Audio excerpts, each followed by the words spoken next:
अस्सलामुअलैकुम वरहमतुल्लाहि वबरकातुहू। Islamic library studio YouTube channel पर सफ़र रमज़ान में आज हम छठी सवालियाती नशिस्त का आगाज़ करेंगे। आज का सवाल है, क्या औरत ख़वातीन को बाजमात नमाज तरावी पढ़ा सकती हैं? औरतों का मर्दों के अलावा अलग जमात के साथ नमाज पढ़ने में उलमा का इख्तलाफ है।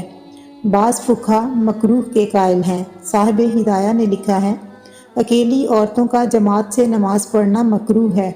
अगर उन्होंने ऐसा किया तो उनकी इमाम सफ़ के दरमियान में खड़ी होगी। अहादीस मुबारका से साबित होता है कि उम्मुल मोमिनीन सैयदा आयशा सिद्दीक़ा रज़ियल्लाहु अन्हा और दीगर सहाबियात नमाज में इमामत कराती थीं।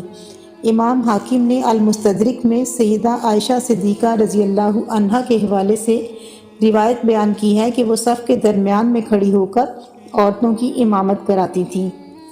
इस रिवायत से साबित हुआ कि दीनी तरबियत और इबादत इलाही में रग़बत और शौक़ पैदा करने के लिए अगर औरतें जमा होकर बाजमात नमाज अदा करें तो इजाज़त है।